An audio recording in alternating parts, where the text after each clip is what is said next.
This is my true story. After everything I sacrificed for my son, I never thought he would be the one to break me. But 2 weeks ago, he kicked me out of his house and called me a burden. A useless old man taking up space. I walked out with nothing but a weak heart and shaking hands. I thought my life was over, but he had no idea what was coming. 2 weeks later, he saw me on the news, holding a check for $5 million. Before I tell you what happened next, tell me where you're watching from and what time it is there right now. And please subscribe so my stories can reach more people. 2 weeks ago, my own son kicked me out of his house with an anger I never expected from the boy I once carried in my arms. I still remember the way he looked at me that morning, not with love, not with respect, not even with basic kindness, but with cold eyes that made me feel smaller than the dust on his expensive floor. He pointed at the door and told me I was a burden, a useless old man who did nothing but slow him down. His words hit me harder than any slap could. I stood there with my small bag in my hands, trying to understand how the boy I raised, fed, protected, and sacrificed everything for could throw me away like broken furniture. He didn't even let me finish my breakfast. He said he was tired of taking care of dead weight, tired of paying for a man who should already know his life is over. Each word came out of his mouth like he had been saving them for a long time, like he wanted to hurt me as deeply as possible. I tried to step back, but he pushed me toward the door with his shoulder, not hard enough to make me fall, but hard enough to make me feel unwanted in a way I never felt before. It wasn't just being kicked out. It was the feeling that I no longer had a place in his world. The house I once helped him buy, the home where I once cooked for him, cleaned for him, and stayed up late to make sure he got home safe, now felt like a stranger's house. I looked at the walls, the couch, the pictures, and realized none of it included me anymore. I was not part of his life. I was not part of his success. I was not part of his plans. I was just a shadow in the corner that he wanted gone. He opened the door wide and said he was done dealing with me, done supporting someone who brought him nothing but problems. That word, burden, kept echoing in my head. Burden, burden, burden. As if all the years I worked 2 jobs to feed him never mattered. As if all the nights I stayed awake worrying about his future meant nothing. As if raising him alone after his mother died was something he could erase with one angry morning. I felt my throat tighten, but I didn't cry. Sometimes the pain goes so deep, tears don't even reach the eyes. They just stay inside the chest, heavy as stones. I stepped outside, holding my bag close, and he closed the door right behind me without looking back. No goodbye, no last word, no bit of love. Just silence. A silence that hurt more than any insult. A silence that told me I no longer existed in his world. I stood in the hallway feeling empty, feeling old, feeling unwanted. My legs felt weak, but I forced myself to walk.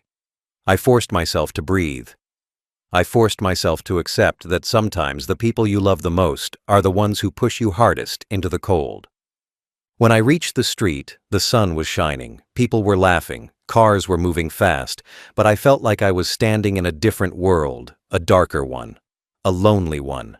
I looked at the sky and wondered how life could twist something so innocent, a father's love, into something so painful. I thought about all the times I put him first, all the times I said no to myself so I could say yes to him, all the times I believed he would take care of me in my old age because I took care of him when he had nothing. But love doesn't always return in the way it was given. Sometimes love comes back as silence, sometimes it comes back as cruelty, and sometimes it doesn't come back at all.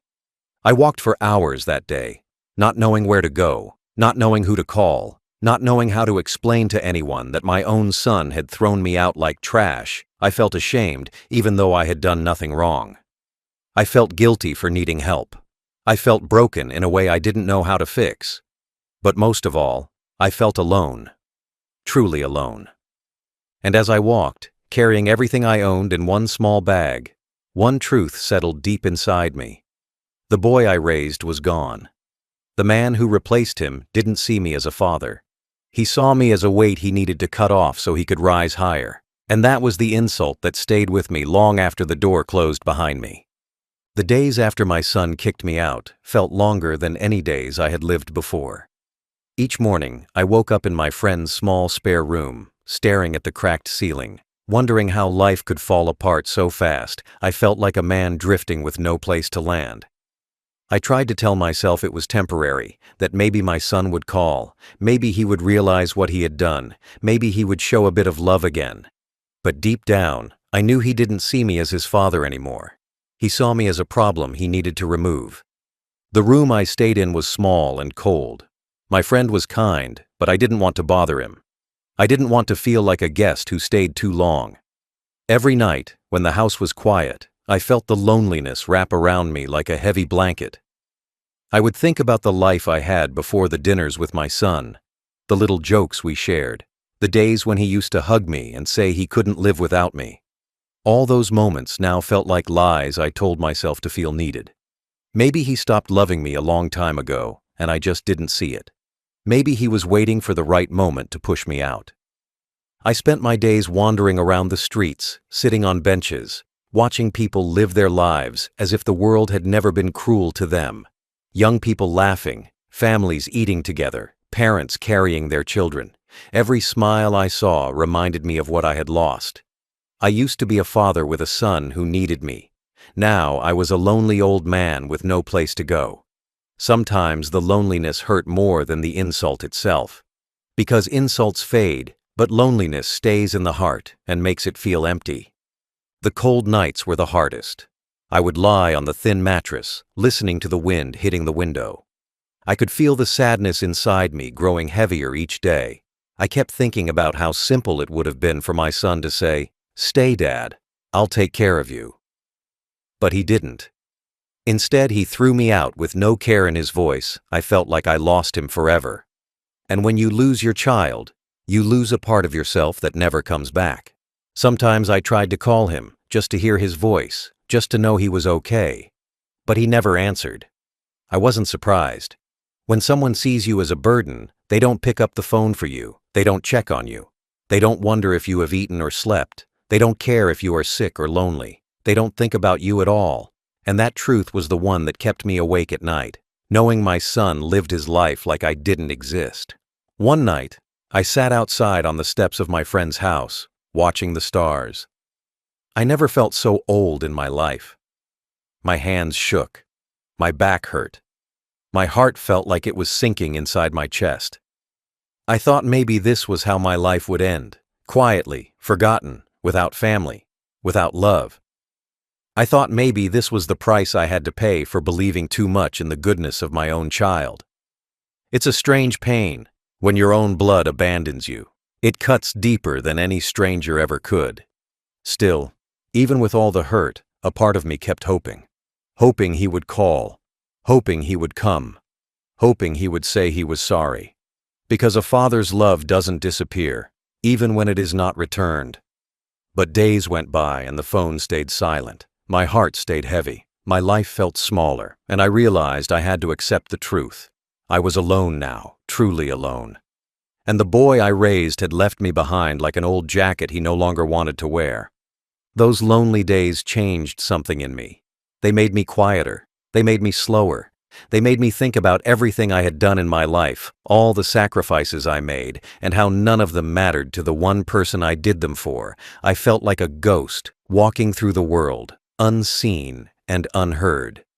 Those 2 weeks felt like a lifetime. I thought nothing good would ever happen to me again. I thought this sadness was the final chapter of my life. I had no idea everything was about to change in a way that would shake my son's world completely. The morning after my son kicked me out, I walked to a small corner store near my friend's house. My legs felt heavy, my chest still hurt from the words he threw at me, and my mind kept replaying the moment he pushed me out the door like trash. I didn't go inside the store to buy anything special. I just wanted something to distract myself from the pain. I wanted a moment where I wasn't thinking about how my own child called me a burden. As I stood in line, my eyes landed on a small stack of lottery tickets by the counter. I didn't even care about winning. I didn't feel lucky. I didn't feel hopeful. I just grabbed one because it gave me something to hold other than sadness. I paid for the ticket with the last few dollars I had in my pocket. When the cashier handed me the change, I felt embarrassed. There was a time when I never counted coins. There was a time when I provided for a whole family without blinking. But now I was an old man with almost nothing, buying a lottery ticket like someone searching for a miracle in a world that forgot him. I folded the ticket and slipped it into my pocket without even looking at the numbers. I didn't buy it to win. I bought it to feel human again, even for a second. That afternoon, I sat on a bench outside the store and looked at people walking by. Everyone seemed busy. Everyone seemed like they belonged somewhere. I felt like a shadow between them. My mind kept drifting back to my son. I wondered if he was eating lunch in his warm house. I wondered if he was laughing at something on TV. I wondered if he even thought about the fact that his father was now sitting alone with a thin jacket and a heavier heart. The lottery ticket stayed forgotten in my pocket as more hours passed. When I returned to my friend's house, I put the ticket on the small table beside the bed. I didn't even check the draw date. I didn't care if it was a losing ticket. I was the losing one anyway. I thought the ticket would get lost under newspapers or fall behind the table. It didn't matter. All I thought about was how easily a son can throw away a father, how easily someone you love can make you feel like nothing. I sat on the edge of the bed and wondered how many other old parents lived like me, unwanted, pushed away, forgotten. For the next few days, I barely even remembered the ticket existed. I spent most of my time helping my friend with chores, trying to keep my mind busy, but every night, when the house became quiet, the same thoughts returned, the same pain pressed down on my chest. I wondered why my son changed so much. I wondered if it was my fault. I wondered if growing old meant losing your worth. The ticket stayed untouched on the table, collecting dust while I collected heartache. One evening, my friend mentioned the lottery draw was on TV. I didn't even react. I didn't plan to watch. I didn't plan to care. But he insisted we check the numbers, just for fun. I sighed, picked up the ticket, and sat down with him. I didn't feel excitement. I didn't feel curiosity. I just felt tired. When the numbers started appearing on the screen, I read them slowly. First number, match. Second number, match. Third number. My friend leaned forward and asked if everything was okay. I couldn't speak. I couldn't breathe. Each number matched perfectly. My hands began to shake, not from age, but from shock so strong it felt like a wave crashing inside my chest. For a moment I thought I misread it. I thought my tired eyes were playing tricks on me. But the ticket was real. The numbers were real. The win was real. $5 million. $5 million for a man who had been thrown out like a stray dog. $5 million for a father his son believed had nothing left in life. The same man my son called a burden now held more money than my son could ever imagine. I sat there staring at the ticket for almost an hour. My friend kept asking if I was okay, but I couldn't answer. My whole world had flipped in a single moment. The man who felt worthless suddenly held something worth more than any apology my son could ever give. I thought about how life works, how fast everything can change, how the same door that was slammed in my face would soon be knocked on with shaking hands. That night, I placed the ticket safely in my pocket. I lay down on the bed and stared at the ceiling again, but this time the ceiling didn't feel like a weight on my chest.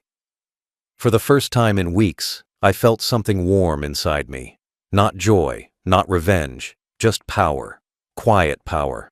The kind that comes when life finally gives you back a little of what it took.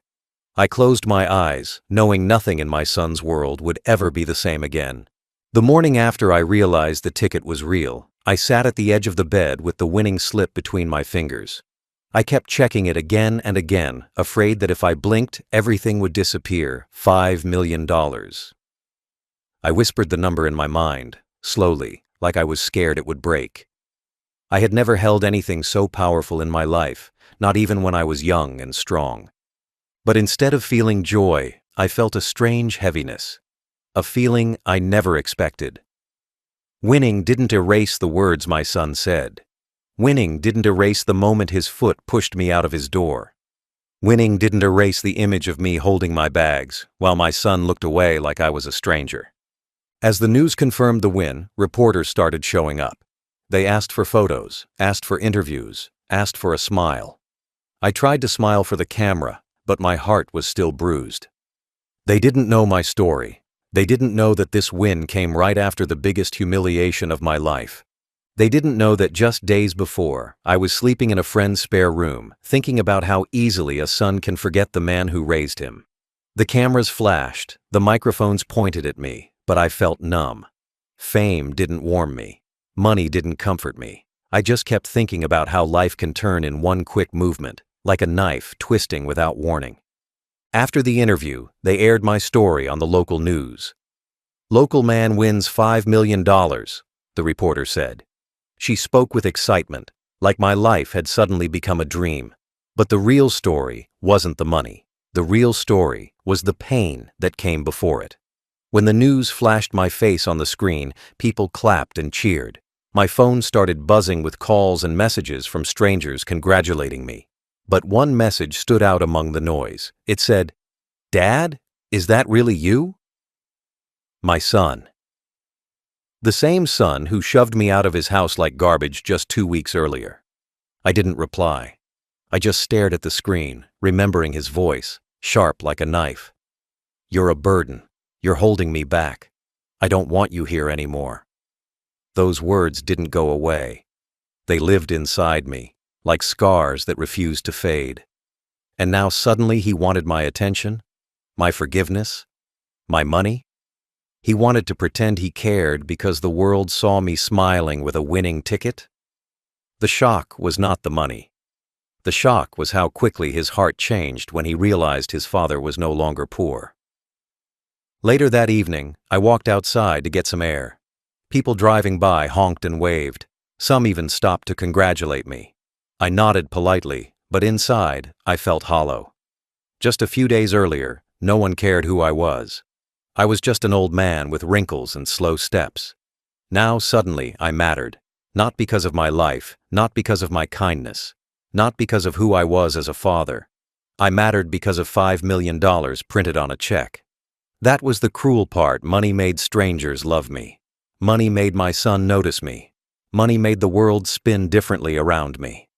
That night, my son showed up at my friend's house. He didn't come quietly. He ran to the door, knocking hard like he was afraid I would disappear again. When I opened the door, he looked at me like a child scared of losing his toy. His eyes were wide, his breathing sharp, and his face pale. It wasn't love in his eyes. It wasn't concern. It was panic. Panic because the father he kicked out now had something he wanted. He tried to act sad, tried to act loving, tried to act broken. But his voice shook too much, not from guilt, but from fear. Fear that I would give the money to someone else. Fear that he had pushed away the very person who now had more than he ever dreamed of. Watching him stand there, pretending to care, brought the biggest shock of all. Not the money, not the cameras, not the news.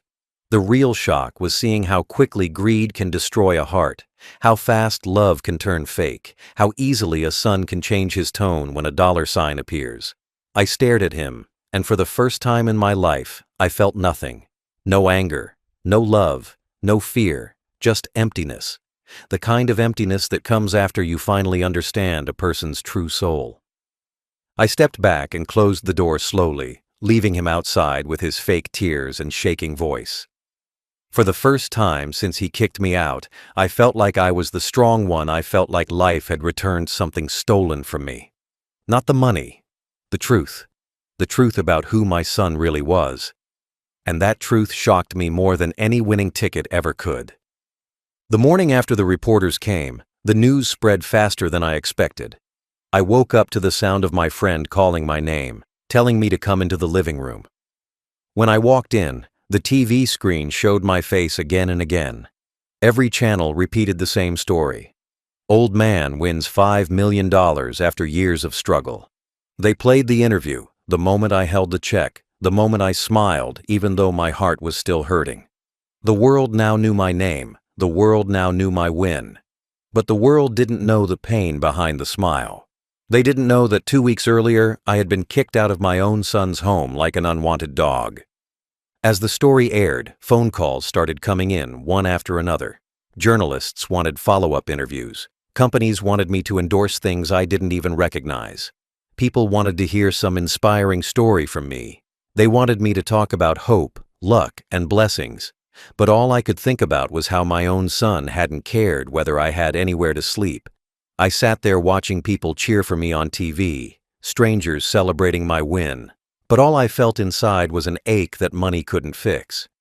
Winning didn't erase loneliness. Winning didn't erase betrayal. Winning didn't erase the feeling of being unwanted by the person you raised. By noon, the story had traveled to nearby cities. My name was trending on the internet. People from my village messaged me, shocked and excited. Some who never spoke to me before suddenly remembered my number. They wrote long messages about how proud they were of me. But I remembered how those same people ignored me when I was struggling, how they didn't bother to check on me after my son threw me out. Now they wanted a piece of the spotlight. Now they wanted to say they knew me. I realized that money doesn't just change your life, it changes people around you. It reveals greed hidden behind smiles. Later that day, the biggest shock came when the national news channel aired my story. They replayed my interview, described my life, and added details that made everything sound even more dramatic. They mentioned how I had lived a simple life and how fortune finally smiled at me. But they didn't talk about the cruelty I faced. They didn't mention the night I stood outside my son's house with my bag in my hands and tears on my face. They didn't say anything about how he pushed me away because I slowed him down. They talked only about the money. They always talk about the money first. And then came the moment I knew would happen sooner or later. They mentioned my full name. They mentioned the city where I once lived with my son. They mentioned enough details for him to realize it was me. The son who called me a burden. The son who slammed the door on me. The son who walked away as I begged him to listen. Suddenly, he could not escape the truth anymore. His father, the man he humiliated, was now on national news, richer than he ever dreamed, and I knew, right away, what he would do next. Not even an hour later, my phone buzzed again and again. First a message, then another, then a call, then several calls, all from my son. He didn't say sorry in any of them. He didn't mention the cruel words he used. His messages said things like, "Dad, we need to talk. Dad, please, pick up. Dad, I'm worried." But I knew exactly what he was worried about. He wasn't worried about me. He was worried about missing out on the $5 million he now knew I had. His fear was louder than his guilt. His panic was bigger than his love. The news didn't just make me famous. It exposed everything he'd ignored. It forced him to face a truth he didn't expect. The man he threw away now had more power than he ever imagined. I looked at the phone vibrating in my hand. I didn't answer. I didn't want to hear his sudden affection. I didn't want to hear a voice full of lies. Suddenly, the world cared about me. But the one person who should have cared from the beginning only cared because of the money. That night, I sat alone in the quiet living room, watching my own face on TV. I should have felt proud. I should have felt lucky. But all I felt was a deep, heavy sadness. The news had changed everything outside me, but it didn't fix what was broken inside. The world was celebrating a winner, but all I could see was a father who lost his son long before the cameras arrived. 2 days after the news spread everywhere, my son finally showed up at my friend's house. He didn't call first. He didn't warn me. He just arrived, pounding on the door like someone running from a fire. My friend opened the door, and there he was. My son, breathing hard, hair messy, eyes wide like he had seen something terrifying. And maybe he had. Maybe the idea of his father becoming rich without him scared him more than anything else in this world. I was sitting at the kitchen table when I heard his voice. Not calm, not gentle, not loving. It was desperate. It was shaky. It was the voice of a man whose plans had fallen apart. When he stepped inside and saw me, everything inside him changed in 1 second. His face twisted from panic to fake sadness. He rushed to me with open arms, pretending he was relieved to see me. But I knew that hug wasn't for me. It was for the money. His arms didn't feel warm. They felt like chains trying to pull me back into a place where he could control me again. I didn't move. I didn't return the hug. I just looked at him. And for the first time in my life, I saw the true person behind the son I raised. He started speaking fast, acting like he had been worried about me all this time. He said he regretted everything. He said he didn't mean the words he used. He said he was under stress. He said he missed me. But every sentence felt heavy with greed. His eyes didn't match his words. His hands shook, not from sadness, but from fear. Fear that he would lose access to the $5 million he believed should belong to him. The same son who pushed me out into the cold was now shaking because he wanted to pull me back into his life. I sat quietly as he talked. I didn't interrupt. I didn't respond. I wanted to hear how far he would go with his lies. He tried to make me feel guilty for leaving. He tried to make himself look like the victim. He tried everything except the one thing that mattered: real remorse. His performance was loud, messy, and full of fake emotion, but it couldn't hide the truth. Love doesn't return only when money appears. Only greed does. After a long stream of excuses, he finally said the words he came for. "Dad, let's work together. Let's be a family again." His voice softened when he spoke about being a family. But it cracked when he mentioned the money. He tried to hide it, but I saw the panic in his eyes every time he glanced at the check on the table. He wasn't worried about losing me.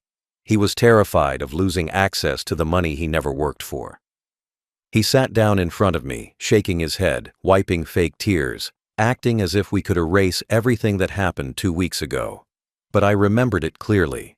I remembered the anger in his voice when he told me I was holding him back. I remembered the way he yanked the door open and told me to leave. I remembered him calling me dead weight. Those memories didn't disappear just because I now had millions. His cruelty didn't vanish just because the world now admired me. At one point, he dropped to his knees. He grabbed my hands like he was drowning. His tears started falling, but I didn't know if they were real or just another part of his act. He begged me to come home. He begged me to forgive him. He begged me to let him handle the money, so I wouldn't have to worry. That was the moment I knew everything. He wasn't sorry. He wasn't ashamed. He was greedy. He was scared. He realized he made the biggest mistake of his life by kicking me out before knowing what I had. Watching him cry did not fill me with pride or victory. It filled me with sadness I didn't know I could still feel. This wasn't the son I raised. This wasn't the boy I carried on my shoulders. This wasn't the child who once hugged me without expecting anything in return. This was a stranger wearing my son's face, a stranger who cared only about wealth, a stranger who remembered I was his father only when it benefited him. I stood up slowly and walked past him, leaving him kneeling on the floor. I didn't yell. I didn't push him. I didn't insult him. I just let him stay there with his guilt. My silence hurt him more than any words could. That was the moment he realized something important. The man he kicked out was gone. And the man standing in front of him now wasn't desperate anymore. I wasn't weak. I wasn't begging for love. I didn't need him. Not anymore. The son who once called me a burden was now begging, shaking, and crying in front of me. But money doesn't heal wounds, and greed doesn't rebuild a broken bond. My heart didn't soften when he tried to hug me. It hardened, because love without respect is nothing. And his love returned only when $5 million appeared on the screen. When I finally decided to speak, the room went silent. My son stopped crying and looked up at me like he expected forgiveness to fall from my mouth the moment I opened it. But forgiveness is not something you hand out to someone who only remembers you when money appears. I looked at him carefully, studying his face, trying to see even a small piece of the boy I once raised. But all I saw was a grown man shaped by greed, selfishness, and pride. I sat back down, keeping distance between us, because his fake tears burned more than his angry words did 2 weeks ago. I told him to sit down. He did, wiping his face like he was rehearsing for sympathy. I didn't shout. I didn't insult him. I just talked. Calm, heavy, honest. I reminded him of the night he called me a burden, how he pushed me out like trash, how he didn't check if I had eaten, how he didn't care if I had anywhere to sleep. He looked away, ashamed for a second, but he couldn't maintain it. His eyes kept drifting toward the check on the table. Every few seconds he peeked at it like it was the only reason he was still breathing. I asked him why he suddenly wanted to reconnect. He opened his mouth, searching for soft words, but none came out. His lies had run out of space, so he said nothing. Silence revealed his truth more loudly than any speech could. I then reached into my pocket and pulled out something he didn't expect, the small folded note he left when he kicked me out. The one that said, "I can't take care of you anymore. You're too much for me. Please leave." I unfolded it slowly and placed it in front of him. He stared at it, frozen, as if seeing his own cruelty for the first time. He tried to explain again, but I raised my hand, stopping him. I told him that apologies without change are empty, that words mean nothing when actions speak the opposite, that a son who truly loves his father never uses age as a weapon. His face tightened because he knew every sentence was true. I saw his mind racing, trying to find a new angle, a new excuse, a new way to make himself look like a good son. But nothing came, because there was no excuse strong enough to erase what he did. Then I asked him one simple question. Would you be here if I never won this money? His mouth opened, then closed. His eyes tried to avoid mine. His hands trembled, but he couldn't lie. His silence was the answer. And that answer broke something inside me completely. Not anger, not hate, just the last piece of fatherly hope I had left. I had wished somewhere in my heart that he came because he realized he hurt me. But the truth sat between us like a cold stone. He came for the money. I told him I didn't blame him for wanting success, but I did blame him for forgetting the man who raised him. I blamed him for letting pride grow so big that it erased love. I blamed him for turning me into someone he could push aside when life got too comfortable. But what hurt the most was knowing that if I were still poor, he would still see me as a burden. Nothing had changed in his heart. Only the situation had changed. He reached for the check then, thinking maybe I would hand it to him. But I pulled it away slowly. I told him the money was mine, earned by luck, but also by years of suffering that he wasn't there for. I told him I owed him nothing. Not explanations, not forgiveness, not money. He looked like the floor had disappeared beneath him. The reality hit him hard. I was no longer a weak father he could control. I had power now, and he had lost his grip. Then I said the words he never expected. You didn't just kick me out of your home. You kicked yourself out of my life. His shoulders shook. His breathing turned sharp. He whispered that he needed me.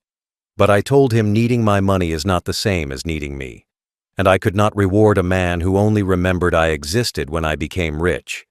He sat there broken, but I wasn't there to fix him. Not this time. I stood up, opened the door, and told him he was free to leave, just like he did to me. He stared at me in disbelief, realizing the roles had reversed. But I didn't slam the door. I didn't push him. I simply let him walk out on his own. Because now he had to live with the truth, a truth he created, a truth he deserved. When he finally stepped outside my friend's house, the world felt different. For the first time, he wasn't the one in control. For the first time, he didn't have the upper hand. For the first time, he was the one left standing in the cold while I stood firm behind the door. He kept looking back at me, expecting me to change my mind. Expecting me to call him inside, expecting me to rescue him from the consequences of his own actions. But I didn't move. I didn't reach for him. I didn't ask him to stay. I just watched him face the same emptiness he once forced on me. He tried to speak, but the words slipped out weak and broken. The confidence he had when he pushed me out of his house was gone. His pride had cracked wide open, his arrogance had vanished. All that remained was fear and regret. Regret not for hurting me, but for losing access to the life he thought he could steal from my name. It was strange watching my son fall apart like that, not because life had been cruel to him, but because he had been cruel to me. It felt like the world had flipped itself upside down, returning everything he gave me back to him, piece by painful piece. As neighbors walked by and recognized me from the news, they greeted me with warm smiles and congratulations. Some stopped to shake my hand, some asked for photos, some offered kind words. And as all of this happened, my son stood there, ignored, invisible, forgotten. The same way he made me feel when he kicked me out. It was as if the universe wanted him to taste the same loneliness he served me with no hesitation. It wasn't revenge by my hand.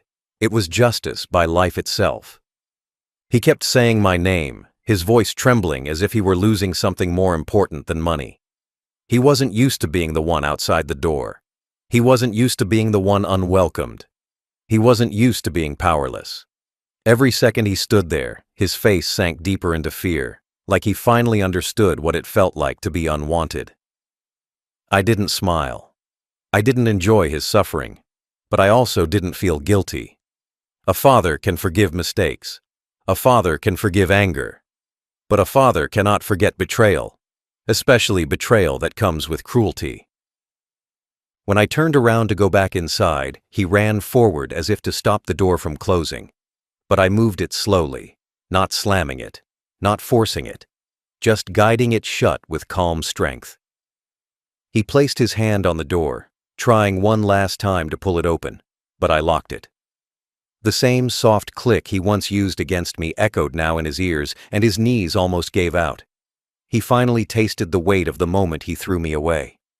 From inside the house, I heard him breathing hard, heard him pacing, heard him whispering to himself as if trying to make sense of something he never saw coming. The father he thought would always bow down was now the father who stood tall. The man he thought he could control had become the man he feared losing. He knocked a few times, softer than before, weaker than before, like a child who lost his way. But I didn't answer. Not out of cruelty, but out of clarity. He needed to face the truth. He needed to understand that respect must be earned, not demanded. After a long silence, his footsteps faded down the street. I imagined him walking slowly, staring at the ground, replaying every word I said. I imagined him thinking about the night he threw me out. I imagined him realizing that money doesn't erase cruelty. And for the first time, he had to live with the consequences of his choices without hiding behind anger or pride. Later, I heard from one of the neighbors that he sat in his car for nearly an hour, gripping the steering wheel, wiping his face again and again. Not because he missed me, but because he realized he lost the chance to be part of my new life. He lost the chance to stand beside me when the cameras were on. He lost the chance to call himself the son of a millionaire. The reversal was complete. The father he abandoned was now the father who walked away from him. And the cruelest part for him? He knew this time I was not coming back. He knew the door he once shut on me could not be opened again by his tears. Life had flipped the script, and he could no longer pretend to be the good son. He had shown his true heart, and now he had to live with it. After my son walked away from the door, I sat at the kitchen table for a long time, thinking about everything that had happened. The check was still lying in front of me, bright and loud, reminding me that life had turned completely upside down in just 2 weeks. My hands rested on the table, steady and firm, and for the first time in many years, I felt like I had power over my own life again. Not because of the money, but because I finally understood something. Being someone's father doesn't mean you have to accept being treated like nothing. Being a parent doesn't mean surrendering your dignity. As I sat there, I thought back to the night he kicked me out. I remembered his eyes, cold, annoyed, full of impatience. I remembered how he shoved my bag into my chest and told me I was too much for him. I remembered the sting in my heart when the door closed behind me. And now, he had returned to the same door crying, begging, pretending to care. It would have been easy to give in, to let his tears soften me, to pretend that everything could go back to the way it was. But easy choices are not always the right ones. Sometimes the right choice hurts more, but saves you later. I knew I had to make a decision. Not about the money, but about my future. About whether to let him back into my life or finally protect myself from more pain. I didn't want revenge. I didn't want him to suffer. I only wanted peace. And peace cannot grow in a house where love is tied to money. Peace cannot grow when the person beside you sees your value only when you have something to offer. My son didn't want me. He wanted my winnings. And if I let him back in now, he would only hurt me again once the money ran out or once he got what he wanted. I stood up and walked to the window. From there, I could see the street where he had walked away.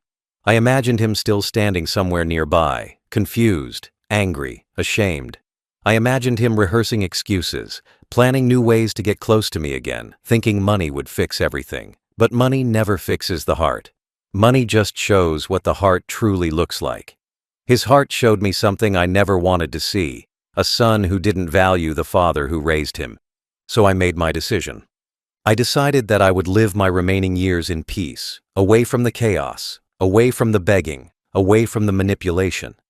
I decided that my love for him would stay, but my trust for him was gone. I decided that I would no longer chase a son who only sees me when I have something he wants. I decided to close the chapter with dignity, even if it meant closing the door on someone who once held my hand as a little boy. I returned to the table and picked up the check. It felt lighter now, not because the money changed, but because my heart did. I finally realized that this money was not a gift for him. It was a gift for me, a chance to start fresh, a chance to rebuild the life that was crushed by betrayal, a chance to make choices without fear. I folded the check carefully and placed it in a safe drawer. No one else would decide for me how to use it. No one else would pressure me. No one else would make me feel guilty for living my own life. Later that day, my phone buzzed again. Another message from my son. Long paragraphs, apologies, promises. Words trying to sound sweet, but dripping with desperation. I read the message slowly, then locked the phone and set it aside. I didn't reply. Not out of anger, but out of clarity. Sometimes silence is the loudest answer. Sometimes the strongest decision is to not open the door again. A father's heart can break many times, but it can also heal if given space. And I needed space. I needed peace. I needed a life where I could breathe without feeling like a burden. That day, sitting in that small kitchen, I chose myself for the first time in years. It wasn't a cruel decision. It wasn't cold. It was survival. It was dignity. And it was necessary. My son had made his choice 2 weeks ago. Now it was my turn. In the days that followed, something inside me began to settle. Not joy, not celebration. Just a quiet sense of justice. The kind that doesn't shout or brag, but sits calmly in the heart like a truth that finally found its place. I moved into a small but warm apartment. Paid in full. No debts. No fear of being kicked out. No fear of disappointing anyone. For the first time in a long time, I turned the key in a door that truly belonged to me. The silence inside was gentle, not lonely. It felt like a new chapter written with steady hands instead of trembling ones. I spent my mornings drinking tea by the window, watching the street without rushing, without worrying whether someone would throw me out again. As the days passed, people from the neighborhood recognized me from the news. They greeted me with kindness, real kindness. Not the kind hiding behind expectations. Some brought baked goods, some invited me for dinner, some simply nodded with respect when they walked by. And I realized something important. Respect feels different when it's given freely. It doesn't feel heavy.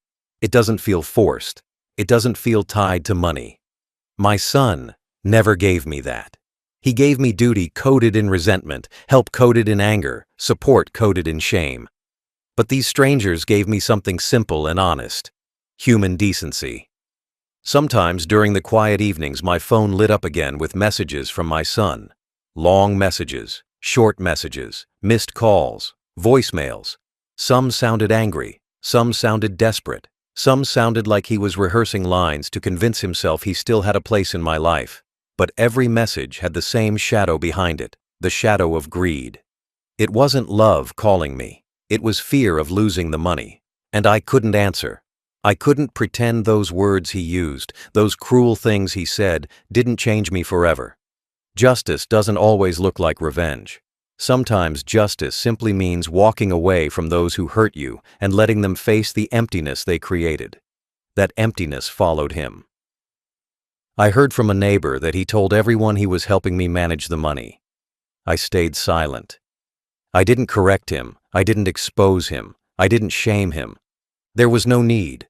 Life was already teaching him in ways I never could. People who heard my story began to look at him differently. They realized he had kicked his own father out. They realized he only wanted to come back after the check appeared. His lies lost power. His image cracked. His pride crumbled. Justice moved quietly, step by step. Meanwhile, I began using the money slowly, wisely. I donated to the shelter where I stayed once, making sure the old men there never had to feel the way I did. I funded meals for seniors, helped a few struggling families, and supported small local gardens. I didn't brag. I didn't post anything. I didn't tell my son I did it, because kindness is worth more when it grows in quiet soil. Every time I helped someone, a small piece of the pain my son caused softened. Not because money fixes the heart, but because giving reminded me that love still exists in this world, even if it didn't come from my own blood. Some nights I thought about him, not with anger, but with a tired kind of sadness. I wondered if he ever sat alone and realized that the man he kicked out was the same man who had worked 3 jobs to feed him when he was small.